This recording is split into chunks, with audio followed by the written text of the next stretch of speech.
Bismillahirrahmanirrahim. Assalamualaikum warahmatullahi wabarakatuh.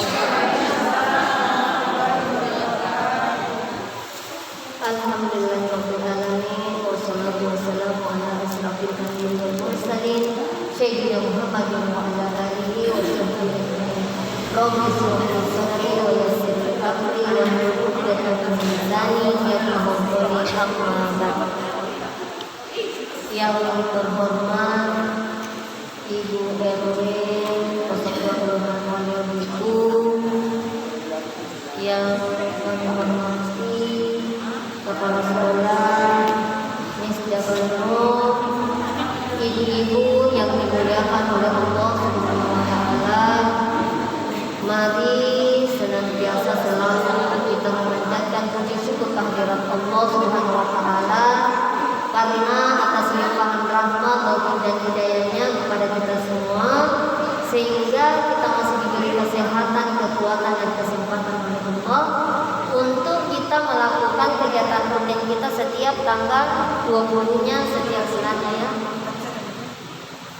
Ibu-ibu yang dimuliakan oleh Allah, salawat serta salam senantiasa kita haturkan kepada junjungan kita Nabi besar Muhammad SAW, Nabi sebagai uswatun hasanah dalam kehidupan kita sehari-hari. Ibu-ibu yang dimuliakan oleh Allah, hari ini sudah 2 kali kita pengajian, ya. Sudah 2 kali kita bertemu, tapi ibu-ibu jangan bosan-bosan mendengarkan ocehan, ya. Seharap ibu-ibu tidak merasa jenuh, ya. Jadi tugas dan fungsi kami sebagai penyuluh adalah kita saling mengingatkan. Penyuluh itu ibaratnya obor yang menerangi jalanan yang gelap, ya, seperti itu. Itulah seorang penyuluh. Jadi penyuluh kita, saya sebagai penyuluh memegang obor di depan, ibu-ibu dengan supaya bisa jalan lewatnya jalan, oh tidak ada lubang, tidak ada, ya. Tapi adapun yang di belakang saya, ibu-ibu yang di belakang saya mau mengikuti jalur yang saya tunjukkan dengan saya pegang obor, atau ibu-ibu mau keliling ke mana yang dengan tujuan yang sama, itu terserah ibu-ibu yang di belakangnya. Tapi tugas kami sebagai penyuluh harus menyampaikan kebaikan-kebaikan, ya. Jangan pernah bosan mendengar kebaikan, ya. Bosanlah kita ketika mendengar sesuatu yang tidak baik, ya. Dan insya Allah saya seberusaha mungkin menyampaikan sesuatu yang bermanfaat, ya.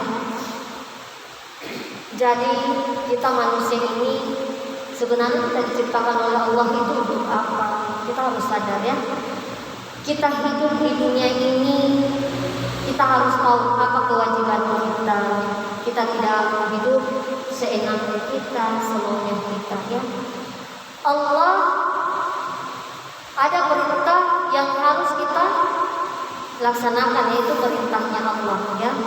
Jadi Allah memerintahkan manusia untuk melaksanakan sholat, ya. Jadi jangan mungkin sudah pernah ibu-ibu ini saya berikan tentang sholat, tapi saya akan mengulang lagi karena ini adalah sholat, ini adalah kewajiban kita, ya.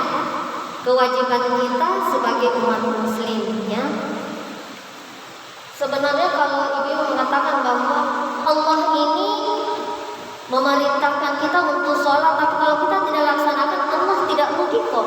Misalnya kita tidak sholat, Allah tidak rugi. Kita tidak beribadah, Allah tidak rugi. Yang rugi siapa? Yang kita manusianya ini, kita hambanya ini.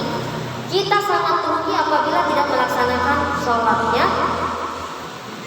Kenapa manusia membutuhkan sholat dalam menjalani kehidupannya ini? Karena dengan melaksanakan sholat, manusia akan mendapatkan banyak keuntungan dan kebaikan, ya, baik di dunia maupun di akhirat, ya. Jadi sebaliknya, jika manusia meninggalkan sholat, maka dia yang rugi di dunia maupun di akhirat, ya. Jadi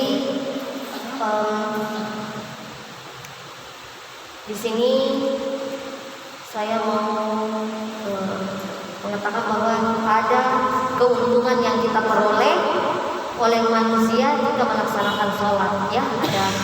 Jadi tidak ada ruginya kalau kita sholat, ya. Kenapa ibu saya mau selalu mengulang ini sholat? Karena kita ini ibu-ibu adalah ibu yang mendidik anak. Kita peringatkan anak kita untuk sholat, ya. Terus kita juga sebagai anggota majelis taklim, mari selalu kita tunaikan sholat, mau sholat yang wajib ataupun yang sunnah, mari kita laksanakannya. Insya Allah ibu-ibu semua di sini adalah ibu-ibu yang taat melaksanakan sholat. Jadi keuntungan yang pertama, sholat bisa menyelamatkan seseorang kelak di hari kiamat. Ini berdasarkan hadis riwayat Imam Ahmad dari Abdullah bin Mas'ud berkata, yang artinya ya, barang siapa yang mengerjakan sholat, maka dia akan mendapatkan cahaya, petunjuk dan keselamatan pada hari kiamat. Jadi ketika kita melaksanakan sholat itu ibaratnya kan kalau di kuburan nanti itu gelap, yang menjadi cahayanya itu adalah sholat-sholat kita, ya. Yang menerangi kubur kita, yang menerangi perjalanan kita adalah sholat kita, ya. Dan sholat kita ini yang menuntun kita ke surga, insyaallah, ya. Sehingga dikatakan petunjuk dan keselamatan pada hari kiamat, ya. Karena itu yang menolong kita, itu yang melindungi kita, itu yang memberikan cahaya kepada kita, dan yang akan menemani kita nanti di akhirat. Kemudian keuntungan yang kedua, sholat bisa menjadi penolong dari kesulitan, kesusahan. Ibu-ibu yang dimuliakan oleh Allah, adakah manusia yang tidak suka? Adakah manusia yang tidak susah? Ya, adakah manusia yang tidak punya masalah? Semua itu kita alaminya, tapi tergantung dari kita bagaimana kita menyikapi kesulitan yang ada pada diri kita. Tergantung dari kita bagaimana caranya kita menyelesaikan kesusahan yang ada dalam diri kita. Itu semua kembali ke kita. Dengan kita bersabar, kemudian dengan yang kita melaksanakan sholatnya. Sholat bisa menjadi penolong dari kesulitan dan kesusahan. Karena itu Allah menyuruh kita untuk minta pertolongan kepadanya melalui perantara sholat, ya. Jadi ketika kita susah, ketika kita sulit, tempatnya meminta kepada Allah, ya. Tempatnya mengadu kepada Allah. Janganlah kita mencari tempat meminta selain dari Allah, ya.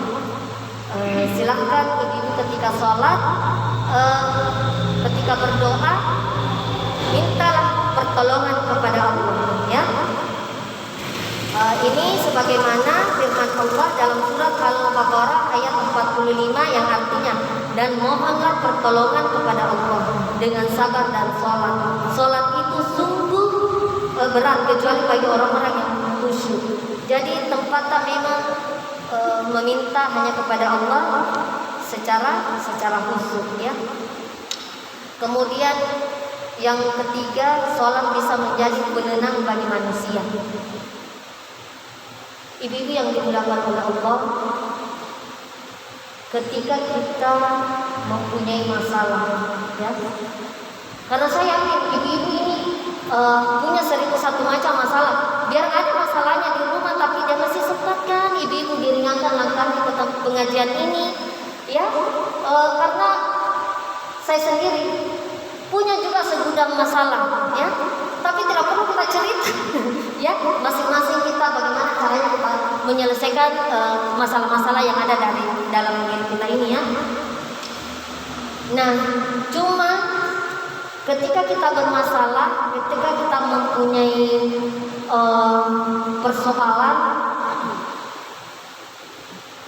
mau berat, mau besar, mau kecil masalahnya itu,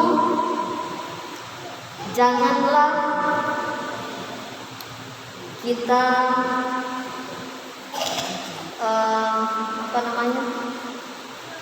mengkait-kaitkan orang, ya. Kita kita yang bermasalah, jangan kita libatkan orang, ya.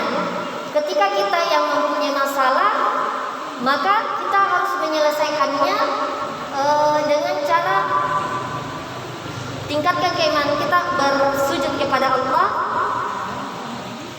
Nah, cuma saya sarankan juga kemudian kalau punya masalah, jangan kita, misalnya saya melakukan kesalahan, ya. Kemudian ada yang tahu persoalan saya, masalah saya, datang misalnya, datang